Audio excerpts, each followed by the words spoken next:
Hello, my name is Marcus. I'm the compiler of a collection of therapy quotes. Oh, hold on a sec. I think, yeah, we've got one of the crows here.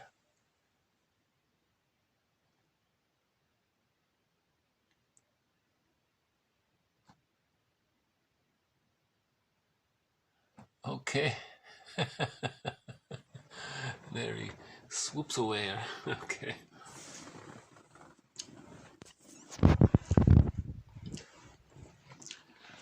I'm the compiler of a collection of therapy quotes entitled Psychoanalytic Self-Awareness Quotes. And this video is based on TQ 756 regarding what James Masterson calls the capacities of the real self. So we've had videos already regarding various patterns that acquire when there's a developmental trauma which prevents access to the real self. When there's a developmental trauma, they're sort of fixated in trying to master that trauma. Well, hold on a sec.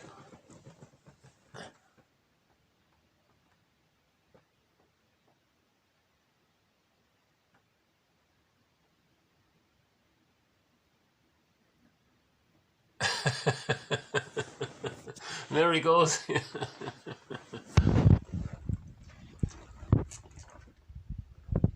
So the birds are active today, huh? That's good, huh? Okay. So many of the videos up to this point talked about the idea of when there's a developmental trauma. Oh, one more. Is he over there? Okay, he's gonna... No, he changed his mind. Okay. When there's a developmental trauma whereby the child isn't able to go through the phases of the separation individuation process to reach the psychological birth at roughly around the age of 3. When there's a developmental trauma that prevents that, the person is sort of stuck at that place where they acquired that trauma. If it's earlier on, it can be the narcissistic pattern. If it's maybe a little later on, it can be the codependent pattern, and so on. But in those two cases, for example, neither of them have reached the psychological birth. Okay, so there's a developmental trauma. That means they don't have access to the real self. They're still caught trying to master the trauma of not receiving enough love or not receiving enough support for their individuation. Oh, he's back. Okay. Just as he flew off, he decided to walk back. Huh? Let's see. I don't know if you can see him there. No. Okay.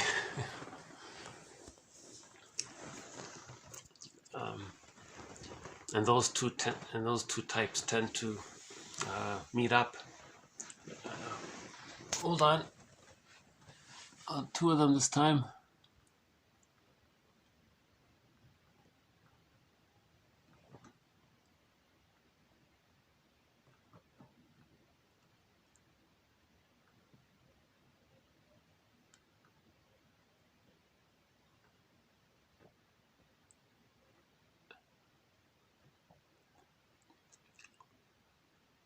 You know, the Blue Jay's thinking, well, Crow, if you're not going to make the jump, I'll help myself. The two crows are still there. Well, that's funny, huh?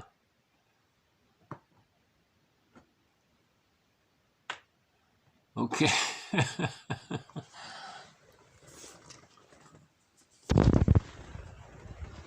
It's nice how they sort of take turns, you know, the crows and the Blue Jays, you know. So if there's a developmental trauma prior to the age of 3, the person recreates situations in their lives to replay and relive and re-experience the childhood scene in an attempt to master the trauma.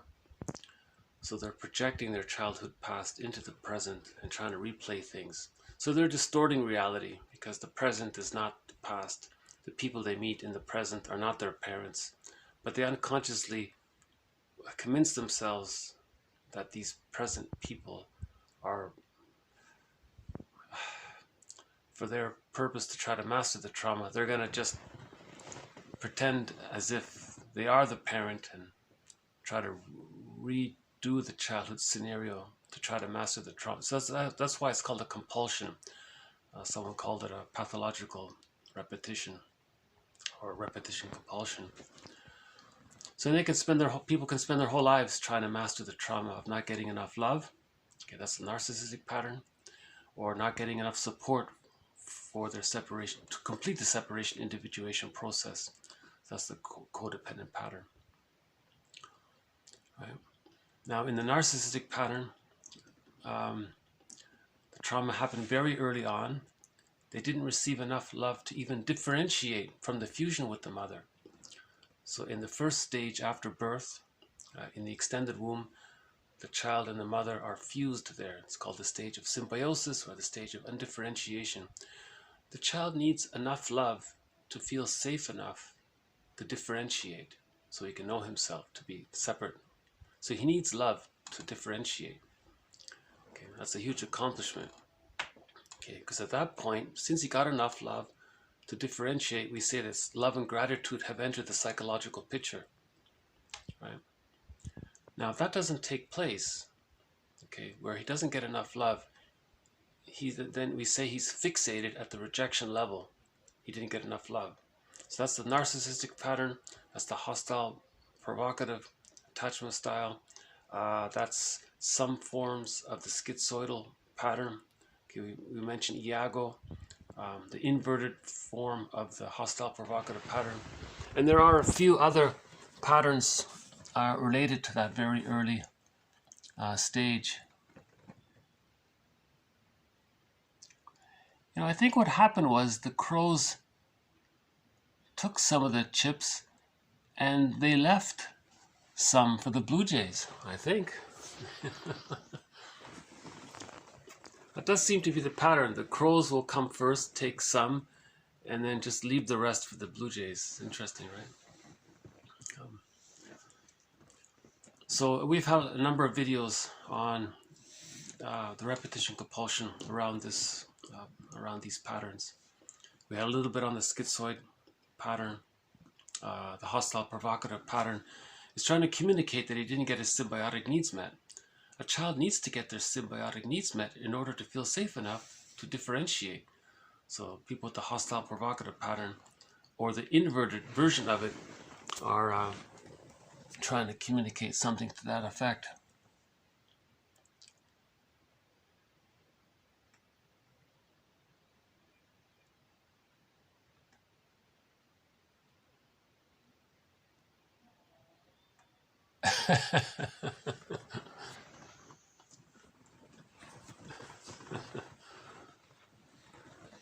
Yeah, they don't mind the salt, huh? It's interesting. Yeah, the birds are very active today. My goodness, they're flying all around. Huh? Okay, this is the busiest I've seen them, and we've had a number of videos recently on the narcissistic pattern. May I refer you to earlier videos that go into that, because in the narcissistic pattern, because they didn't get enough love, they're naturally angry about that. And love and gratitude didn't enter the psychological picture in that case, in that pattern. So all they have is the anger. Okay, around that, they're angry at not getting the love they needed. Right? And now they want how do they master the trauma of not getting enough love? So they're going to try to get the love they need. And the form that takes, according to Klein, is they're going to be greedy for material things because they want to possess it. So material and money are symbolic of mother, and they want to own things to control the maternal supply. And because the baby's image of the breast mother, in the beginning the baby just relates to the breast, the image the baby has is an inexhaustible flow of goodness. But he never got enough, he never felt satiated, so he's chasing, so what he thinks he needs is this inexhaustible flow of goodness, but he got rejected there.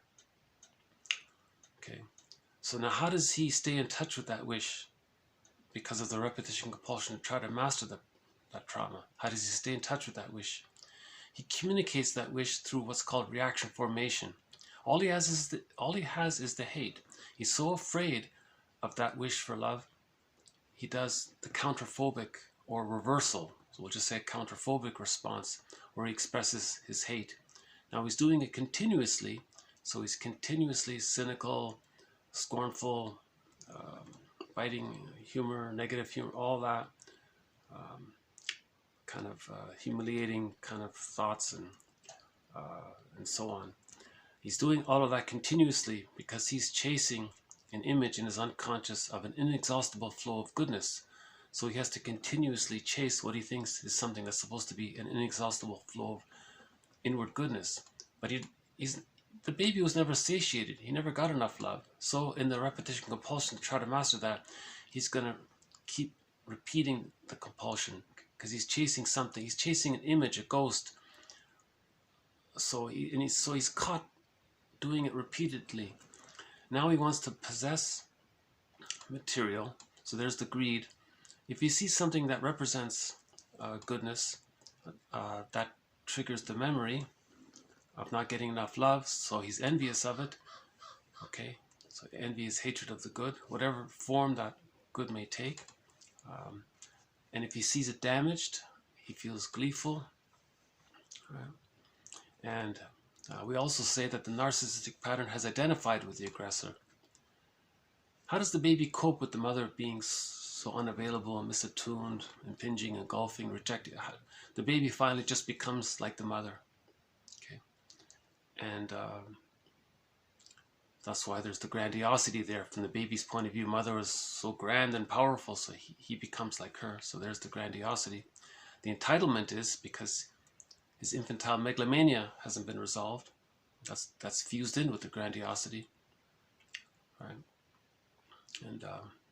And if you question a person with a narcissistic pattern about all of this, they'll be quite angry because that's their identity. And to question their identity, it's a false identity, but that's who they believe they are. That's who they believe they are. This identification with the aggressor, that they think that's them now. Okay. In other words, they're doing to others what their mother did to them. That's their identity. They're an extension of the mother's agenda. The mother's agenda was to use the child to meet her needs. Why? Because when the mother bonded with the baby or connected with the baby, she's afraid of separation anxiety. So she makes the baby cling. She gets the baby to be dependent on the mother, to never leave the mother. She can't handle it. So she rejects the child's autonomy. She rejects the child leaving her, right? So in the process of the mother doing this, the child feels devalued, rejected, shamed, humiliated. His real self is disappeared, right, into his unconscious, deep into his unconscious. And in the process to survive that anxiety or to deal with the anxiety, he identifies with her. That's called identification with the aggressor. Right? So that's a narcissistic pattern. So they're stuck there. They're not interested in the real self. They're interested in creating rationalizations for what they're doing because they're caught spending their lives trying to master the trauma. So the person with the narcissistic pattern is heavily invested in their false logic, long lies, using that rhetoric. Now all they have is anger, right? All they have is anger, greed, envy, schadenfreude. That's all they really have at that stage, right? And they're going to use all their vocabulary, their tone, their manner, and they may use their body language or something to show their aggression. Okay, someone called that fake adulthood. Some people think they're trying to act like a fake adult or a pseudo adult. but all they're doing is they're just in that infant modality, motive. They're motivated by the infant trauma, right? So it's a misconception. So they think that's their identity. They think they're an adult. They think because they're so strong and forceful and demanding, and they have all of these negative rationalizations, they're just stuck there. They think that's the purpose of life, the meaning of life. To continue to be greedy, to continue to hate the good, to be glad if they hurt the good, to be enraged, to be vindictive if someone questions their pattern. That's a narcissistic pattern. Right? Now, that's okay, and we have other patterns related to the narcissistic pattern. It takes different forms. Right? So let's say the child, so they're not interested in the capacities of the real self. They'll be envious of it if they see it. They'll want to put it down. Okay, now let's say, so back to that first 6 months, let's say the child did get enough love to differentiate. Okay, he differentiated. Now love and gratitude have entered the psychological picture. This person can love others. They can relate to others in a mutual way because there's differentiation. You see? In the narcissistic pattern, the child thinks he was objectified and exploited. He identifies with the aggressor and then objectifies and exploits others, uses others. They don't see others as whole people or and all that we know about the narcissistic pattern. But people who, let's say, graduated and they got enough love and they could differentiate, that's at the age of 6 months.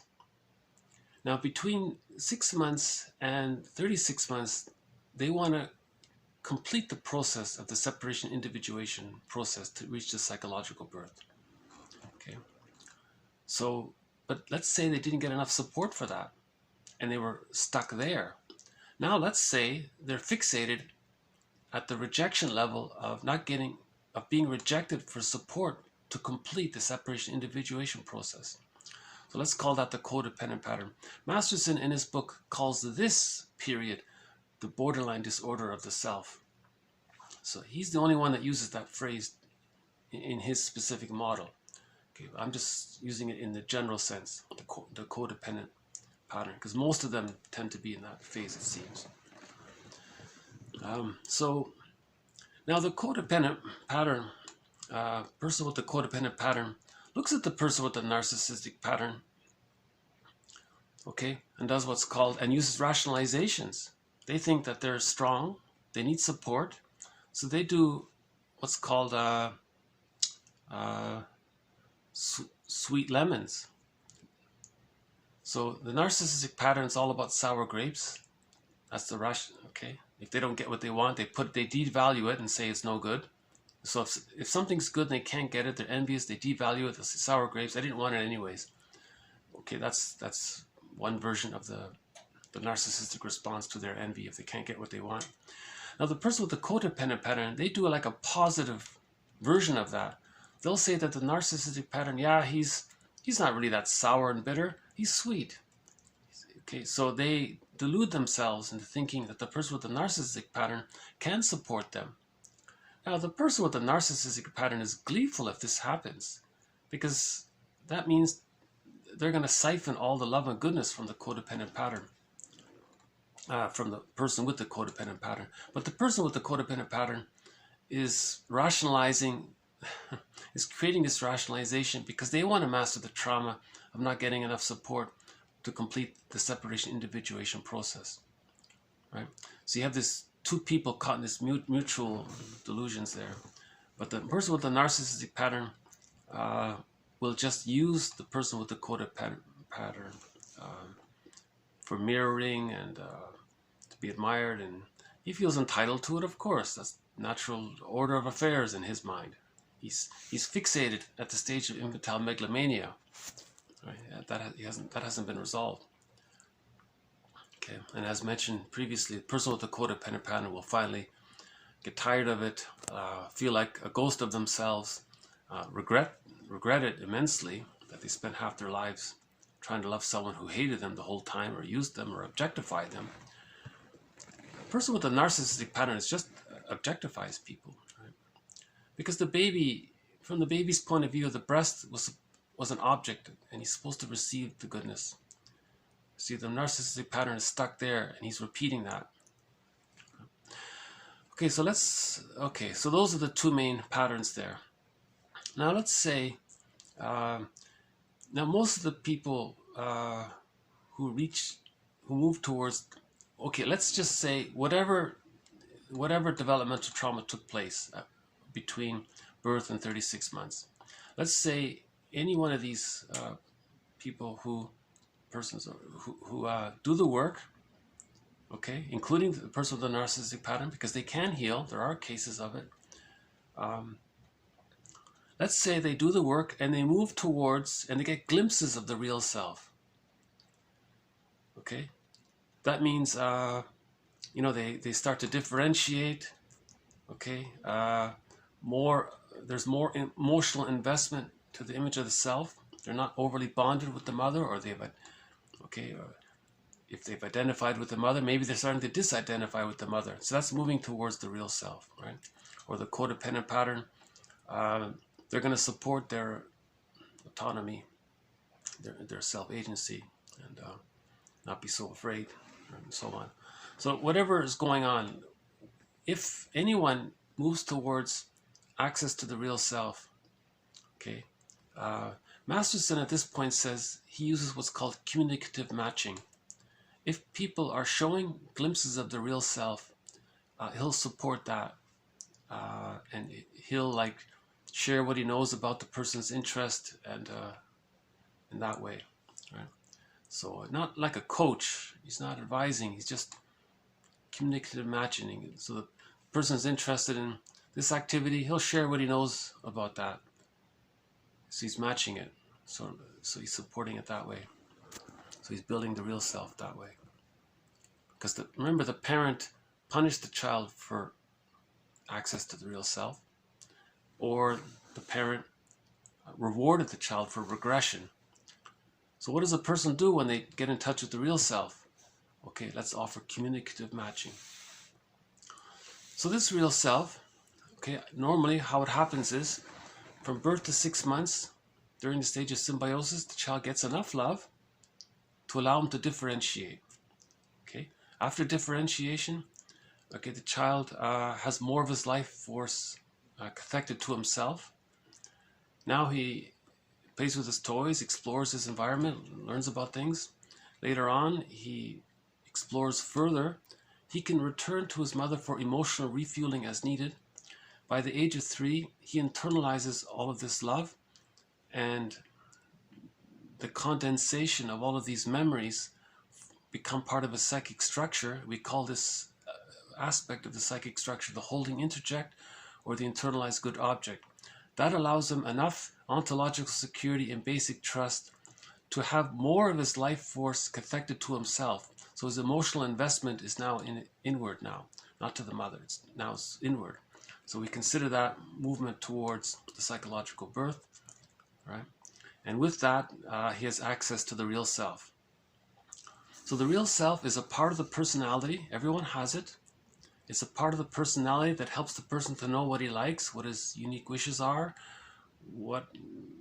how he can express his uniqueness, how he can enjoy work and relationships. It offers him mutuality in relationships. He can be close in relationships. Okay, he's being himself, rather than the developmental trauma of repeating the childhood scene to try to master the trauma with the mother, either in rebellion with the mother, or doing what the mother did endlessly, or trying to show up the mother, and so on. Okay, so Masterson, so this quote here, it's a little bit longer. It's in 10 parts. Okay, it describes some of the capacities of the real self, and so I'll go through it. I think it's worth going through it. Okay, so let's so this is TQ 756. In handling many obstacles at a major turning point in her life, Terry drew upon key capacities of her real self. Okay. First, the capacity to experience a wide range of feelings deeply with aliveness, joy, vigor, excitement, and spontaneity. The real self doesn't block feelings, but provides a sense of what is appropriate. The real self accepts the wide range of feelings. Okay? So, with the real self, if the person's happy, he'll feel happy. If the person feels sad, he'll feel sad. If the person feels excited or playful, he'll feel all of these things. The real self allows the person to feel the natural feeling that he's meant to feel. So there's a wide range of feelings, and he'll feel them all, the good and the bad, right? And he can hold it. And so the real self allows that, the wide range of feelings, including the happy feelings, the liveliness, spontaneity, the playfulness, the vitality, the joyful side. Someone said joy is the aliveness of being, the fullness of being, or something, you know. Okay, so in the developmental trauma, the person will only feel angry, envy, greed, schadenfreude. That's it. They're not allowed to feel and much more beyond that. They don't feel gratitude, they don't feel sorrow, they don't feel regret or guilt, none of that's right. But the real self allows the person to feel gratitude, to feel tender, to feel sweetness in their life, or to feel some sentimentality about something, or to feel some sweet appreciation for something, or to feel remorse or regret if they accidentally hurt someone they loved, and they'll make reparation for it, or they'll feel regret, or they'll feel what's the body organism wants the person to feel. The real self will allow that, will give the permission to feel. If they need to mourn the loss, they'll mourn the loss. If there's right, the real self allows the person to mourn a loss. Without access to the real self, the person doesn't mourn losses. That leads to complicated grief. And in the end, the person can become a curmudgeon because he doesn't mourn. So mourning is a necessary thing to experience. Okay, so the real self allows the person a wide range of feelings, on the spectrum. We have dozens and dozens of feelings. Like there's a whole dictionary called Emotionary for children. It describes all of the feelings there. Second, the capacity to expect appropriate entitlements, okay, from early experiences of mastery, coupled with parental acknowledgement and support of the real self, healthy individuals build a sense of entitlement to appropriate experiences of mastery and pleasure, as well as the environmental input needed to achieve these objectives. We come to expect that we can, in fact, master our lives and achieve what is good for us. Okay? So, you're not, in other words, you're not feeling guilty to be successful and to be yourself. Okay? With the developmental trauma, a person feels very disloyal if they do something from themselves, if they act out of self-agency or do what's unique for them. Here, the real self, you don't have those kinds of blocks there. The real self allows the person that it's okay to master some new skill. You want to learn a new language. The real self will allow that. Okay, but what if in the unconscious the mother will think you're leaving the mother? So that memory will block that, so the person won't learn the new language. But the real self, when you have access to the real self, it'll permit the person to learn the new language, whatever it is. We come to expect that we can master things, learn skills, achieve what is good for us. So we feel entitled, appropriate entitlement. This entitlement is a natural, healthy, appropriate entitlement, that it's okay to study something, to build something and to do it well and take pride in it, to be a crafts person. It's okay. You know, you're not doing it to please the parent or to rebel against the parent. It's out of your self-expression. It's something you like to do. You know. Okay. Third, the capacity for self-activation and assertion. This capacity includes the ability to identify one's own unique individuality, wishes, dreams, and goals, and to be assertive in expressing them autonomously. It also includes taking the necessary steps to make these dreams a reality and supporting and defending them if other people are envious towards you. So it's a little bit of an extension. Self-activation. So he's talking about, remember when the baby wanted to express a wish for his mother's love and the mother rejected it? His self-activation got squelched. Okay, so there's a trauma there. Oh, hold on a sec.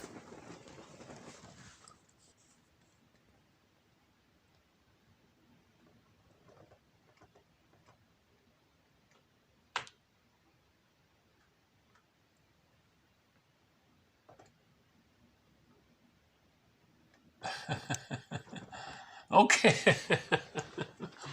then he zips off. Okay.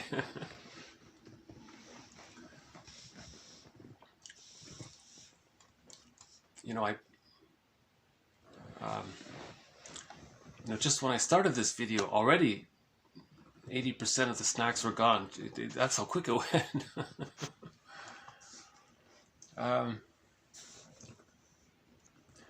Masterson has an axiom. He says, self-activation leads to abandonment depression or a massive anxiety, which leads to defense. So you want to do something that's real, you feel anxious, and then you gobble down a box of cookies. That's the defense. This is a parallel of what the baby learned. The baby had a wish, it got rejected, and then maybe for that rejection, the mother may have rewarded that rejection. So the baby got mother's love when he was defeated. The mother was there. The baby got sick, the mother was there. The baby wants to be autonomous, the mother withdraws her support. Okay, so that's sort of the seed of this, right? But the real self, when you have access to the real self, you know your wishes. You know your unique individual wishes, dreams, and goals. And you can be assertive about it, and you can do it autonomously. And if other people are jealous of you or something, or envious, you can continue, right? Kind of thing. Okay, fourth, acknowledgement of self-esteem. This capacity allows a person to identify and acknowledge that he has effectively coped with a problem or crisis in a positive and creative way. In order to make it through the bad times, they need to be able to remind themselves that they are worthwhile individuals with skills and abilities. As important as recognition by others is, self-recognition is even more important. We cannot always rely on others to refuel our sense of self-esteem. The real self must do it. Regardless of whether or not the world acknowledges our worth, the real self has the capacity to keep it foremost in our minds and the capacity to assert itself when necessary to renew the belief that we are worthwhile individuals entitled to setting and reaching our goals. Okay, so the real self,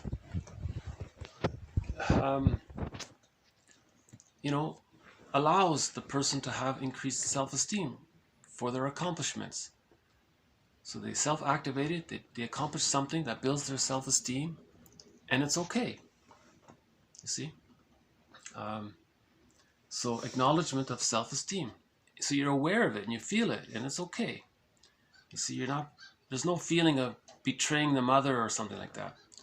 But when there's a developmental trauma, a person will feel like they're betraying the mother, they're being disloyal to the mother, so they self-sabotage to stay loyal to the mother. That's a common pattern. right? This over-attachment to the mother, right? Okay, fifth, the ability to soothe painful feelings. The real self will not allow us to wallow in misery. When things go wrong and we are hurt, the real self devises a means to minimize and soothe painful feelings. Okay, so the real self, helps the person to sort of self-repair and manage their emotions. Because remember, a person with access to the real self, by definition, they have basic trust, they have ontological security. So the real self is in conjunction with the ontological security, the holding interject and the internalized good object, right? People who wallow in painful feelings, they're rebelling against their mother. See, mother, see how I'm suffering, and it's your fault, and I'm going to stay like this to show the world what a bad mother you are, and I want you to realize what you're doing. I want validation for it. So the person's going to self-sabotage and be miserable to show up the mother, or they might do something self-defeating, thinking since they're fused with the mother, maybe it'll hurt the mother. So we had that example from Burglar. The guy drank too much thinking that it was going to hurt the mother in his mind. See, it's all these fantasies you're working with, right? But with the psychological birth, you're differentiated. So you're not in this battle with the mother unconsciously in some symbolic form or some encoded or encrypted form. Okay, so you can find ways to soothe your feelings by yourself. It may be you decide to do something practical. That might be part of it, but you're in charge of managing your feelings. Okay, I'll leave it at that one. I'll see if I can improve that in a future video, number 5 there. Okay, the 6th capacity, so there's 10 in total. Here's the 6th one. The capacity, or the ability and capacity to make and stick to commitments. The real self allows us to make commitments to relationships and career goals. Despite obstacles and setbacks, a person with a strong sense of real self will not abandon her goal or decision when it is clear that it is a good one and in her best interest. Okay, so the real self values something. They embark on a relationship or a career goal, and they're not going to abandon it if they know it's an expression of the real self. Because Masterson says meaning in life is expressing the real self. That's meaning. If you're looking for meaning, that's meaning, right? So to get to meaning, you have to heal the developmental trauma, right? To heal the developmental trauma, a person has to face that over-attachment to the mother, right? They have to disidentify with themselves, with her, or the image of her, now the it, right? That's called getting the key out from under mother's pillow. You have to unblend, you have to differentiate out. But originally the child needed enough love to do that. So we have to give ourselves enough understanding and love to do that, right? And of course, part of that is forgiving the other for that, forgiving the parent for that. And that helps us to differentiate when we forgive. The willingness to be happy and forgiveness are the same, someone said.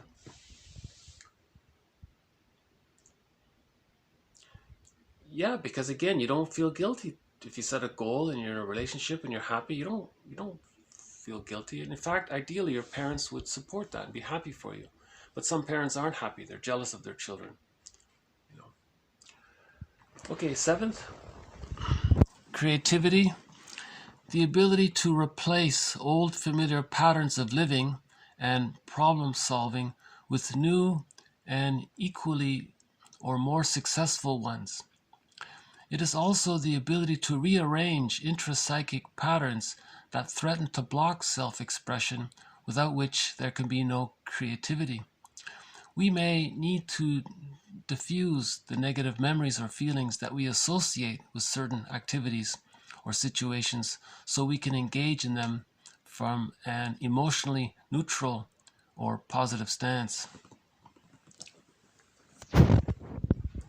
So there's a little bit of creativity involved in the act of being creativity, because if there are blocks, you may need to be a little creative around this. If your mother always makes you feel guilty unconsciously in your mind, maybe you need to be a little creative around that, you know. Or so the interesting thing about this, one needs to be creative to rearrange intrapsychic patterns, because the healing, okay, is building psychic structure. Okay, when we heal the splits, we're building psychic structure. Okay, when we withdraw our projections, we're building psychic structure. So we're rearranging the intrapsychic patterns. When we differentiate from the other, okay, that's building psychic structure. So we have to rearrange our internal object relations. Okay, with the narcissistic pattern, the internal object relation is fusion. Image of the self, image of the mother, other is fused. Whoa, they're stuck there. So you want to rearrange that, you have to differentiate. Okay, if the splitting is deep, you have to bring the splits together, called psychosynthesis. Someone said, when there's analysis, there's synthesis. That follows, right? Okay, so the creativity in terms of healing, I think what he's saying as well. In general, to replace old familiar patterns of living with more successful ones. Right? Okay, 8th, intimacy, mutuality, the capacity to express the real self fully in a close relationship with another person with minimal anxiety about abandonment and engulfment. See, those are the two main fears with the developmental trauma. The mother was too engulfing, impinging, right? So there's an unconscious fear of close relationships because the memory is the mother was too engulfing and impinging and demanding, or the mother was just abandoning. Two major fears for the child. The mother overwhelms them or the mother abandons them. Okay, so that's part of the repetition compulsion of developmental trauma to master, to deal with, to face those two main fears in relationships. But with differentiation, there's a capacity for mutuality. Now, in the mutuality, a person can be close. They're not fused with the other. If the person's fused with the other, they would like lose themselves if they didn't get approval from the other. You see? But if you have your life force, if you're connected to yourself, you can express yourself. You're making an I statement. It's about you. It's not about them. You see? So you can be close and intimate and share your truth and not worry too much how the partner reacts too much, right? You're not that worried about it. Okay. If the partner wants to fix it and wants to engulf you, you're not too worried about that because you're making an I statement. Oh, hold on a second.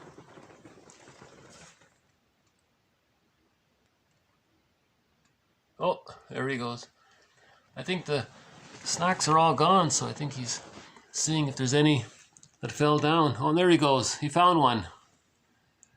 Okay.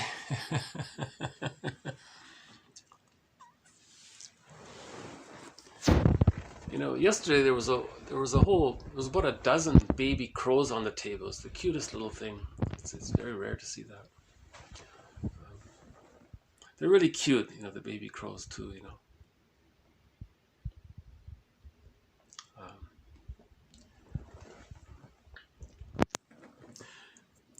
You know, let's say a child took an interest in their pets, let's say, and the parent got jealous. That's possible. That's in the books. There was a case study about that, where the child was very close to the family pet, and the mother was enraged, and I think she said, either I leave or the dog leaves. The child was terrified by that, you know. Wow, yeah. Not to blame the mother, but it shows, but it does represent the fear that humans acquire when the mother is, for whatever reason, misattuned to the baby's needs during the first 6 months. That prevents differentiation. If the mother is using the child as a security blanket or as a thing to comfort her, that, you see, the child is rejected by that, right? Again, not to blame the mother, she bonded to the child, and she's afraid of the child being autonomous from her. The mother didn't get her symbiotic needs met. Now she's trying to get her symbiotic needs met through the child. That's called child parentification. She's making the child her parent. No child can do that. The child has to sacrifice himself in his attempt to please his mother. And if he doesn't, he feels guilty. There's unconscious guilt there. Magical thinking, he feels responsible for his mother's happiness because he needs to feel that because he needs his attachment to the mother. So there's unconscious guilt. It's a part of that, you see. A combination of his magical thinking and his need to bond to the mother. At the same time, if the mother's not happy, the child might feel abandoned or rejected, you see. So there's a lot of psychic. So that child grows up, has a child, they're going to master the trauma of not getting their needs met. So they may feel compelled to do these kinds of things. And the child grows up, has a pet. The mother feels, is the child closer to the pet than to me? Then the mother feels abandoned. So, okay. So we have this issue of abandonment and engulfment, right? Now, with the real self allows intimacy. The real self welcomes intimacy. The real self likes I statements, those caring I statements. They can make I statements. They're willing to share a person's truth with the other person. It's called progressive emotional communication, and people get closer and closer by it. Marriage becomes like fine wine, becomes distilled and fine. You see, with the developmental trauma, the relationships are more like sour milk. Hostile, dependent, conflict-habituated, emotional divorce, or some kind of passive-aggressive compromise, you know, with the insecure attachment style. With the secure attachment style, so a secure attachment style automatically leads to the access to the real self, right? If a person has an insecure attachment style, we're working to heal that to get to the psychological birth and access to the real self. Okay, 2 more to go. Number 9, the ability to be alone. The real self allows us to be alone without feeling abandoned. It enables us to manage ourselves and our feelings on our own through periods when there is no special person in our lives, and not confuse this type of aloneness with the psychic aloneness springing from an impaired real self that drives us to despair, or the pathological need to fill up our lives with meaningless activity or empty relationships just to avoid coming face to face with the impaired real self. She learned that the ability to find meaning in life comes from within. Okay, the bluebird of happiness is within. And that although she related well to and enjoyed others, she was not dependent on them to activate her real self. Okay? So that's self-explanatory. I think that explains it well. Okay, and people with a narcissistic pattern, they always need to have some. They're afraid to be alone. They need to have someone they can objectify, or put down, or mislead, or whatever. A codependent is willing to be misled. Sweet lemons. He'll use a rationalization. He's afraid to be alone. The codependent, right? So the real self allows the person to be alone. We can call that solitude, let's say. He's connected to himself, and it's okay. He's not. He's connected to himself, right? That's called a psychological birth. The emotional investment is with the image of the self. Someone called it the plumb line to the self, right?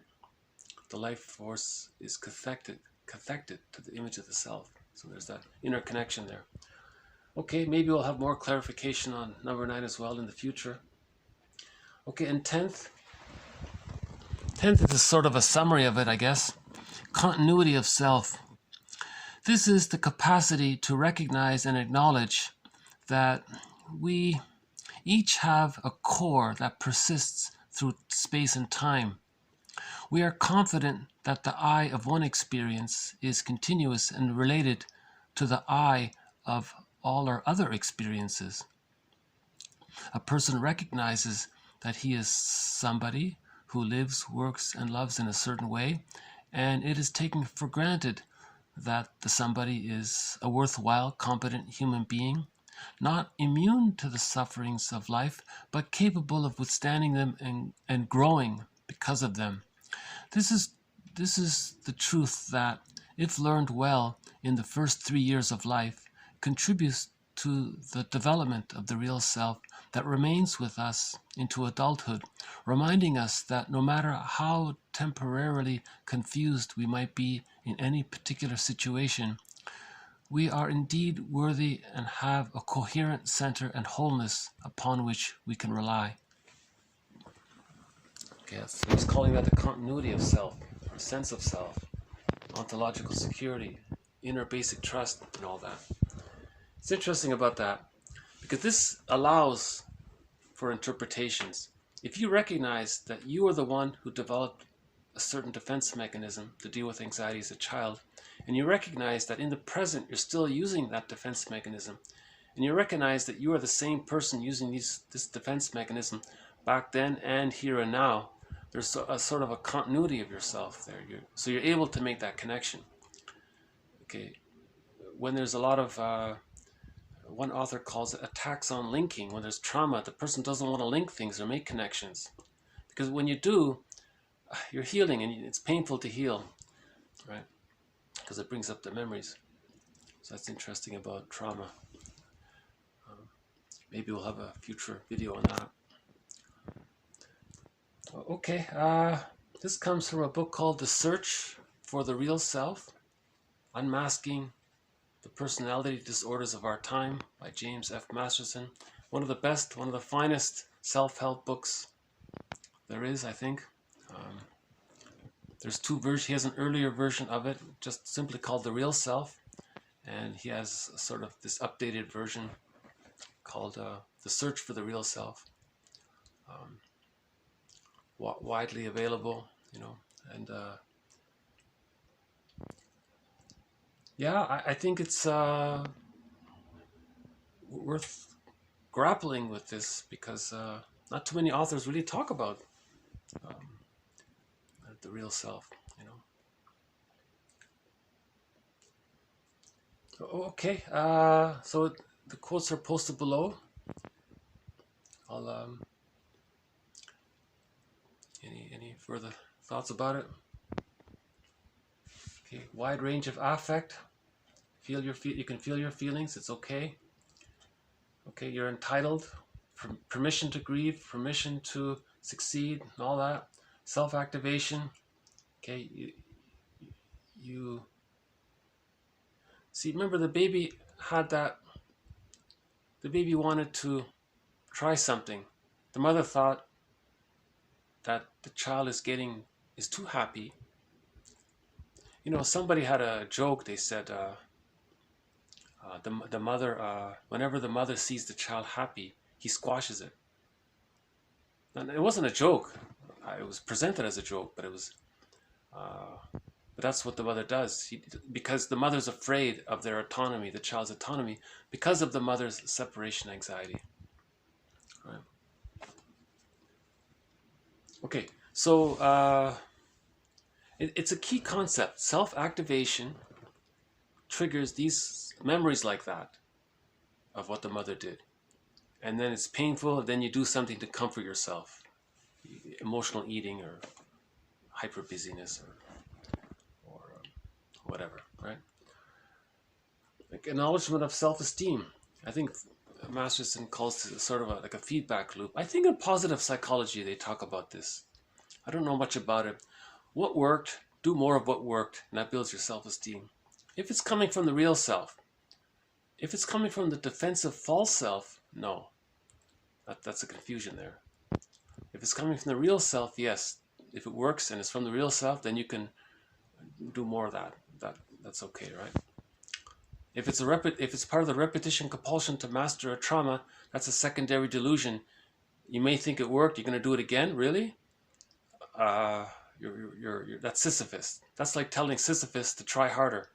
It's endless. It's insatiable. It doesn't work, right? So you have to distinguish between goals from the real self and goals from the wounded psyche that's trying to master a trauma. Although it sounds positive, he's going to master the trauma, but after the age of 5, it goes awry. It can't be done. No one can travel back in a time machine to correct that. Ability to self-soothe, so you can manage your feelings. You can just sit with yourself for a little while and let the feelings be. Difficult, yeah, very difficult. Stick to commitments. You're not afraid of relationships and things. You can set goals and stick with it. Creativity, okay. Because a mother wouldn't want a child to be too creative, right? The mother would feel abandoned. But the real self allows creativity, right? Intimacy, that's mutual relating. You can be close, you can share your fears, you can share everything, and you're not worried too much about the reaction of the other. It'll hurt it may hurt to some degree, but it's not that terrifying. You know, a person can manage it, right? Ability to be alone. There's a book called Solitude as the Training for Intimacy. If you can be alone with yourself, you can be alone with others, you can be intimate with others. So there's a connection there between solitude and intimacy, they said. And the continuity of self. See, if you appreciate that continuity of self in time and space, you accept time, you accept that at midlife, half of one's life is already gone, half of them. So you accept mortality, life, the limits of life, right? In the infantile repetition compulsion of a developmental trauma, they don't care about time. They're stuck in a world of timelessness. They're just endless in it. They don't think about time. Right? It doesn't bother them. They're not. Right? And so on. I think this continuity of self, I think it's a lot about ontological security. I think it's a lot about that, connecting to that. In his original book, he just had 9. In his update, he added this 10th one here. So I think in the future, I'd like to revisit this list and update it. Okay, this has been TQ 756. Any more Blue Jays or no more crows? Okay. I realized from yesterday's video, if it's too sunny, the camera doesn't pick it up. It just creates a blank screen there. So hopefully you can see the Blue Jays this time. Yeah.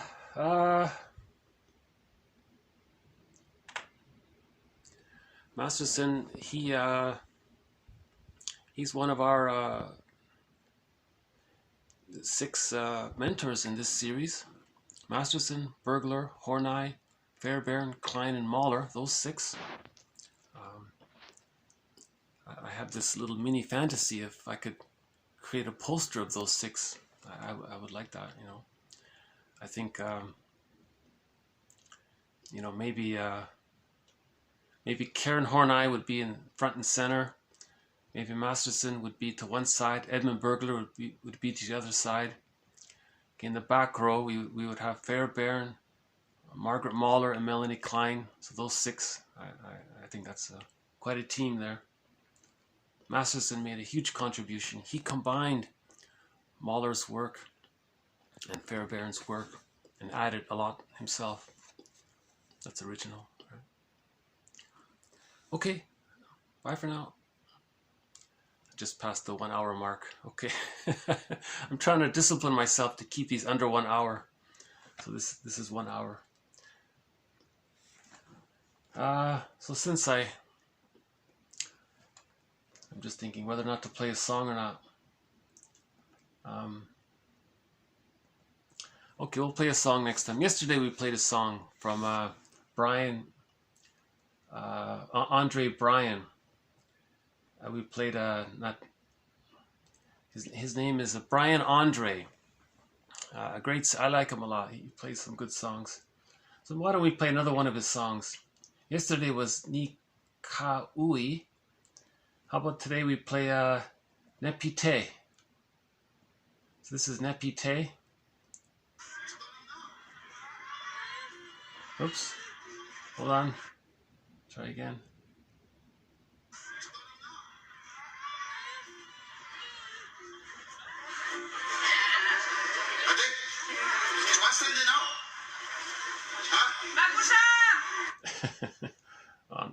I'm not getting it here. Hold on a sec.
So that was Brian Andre Nepite. I have no idea what it means.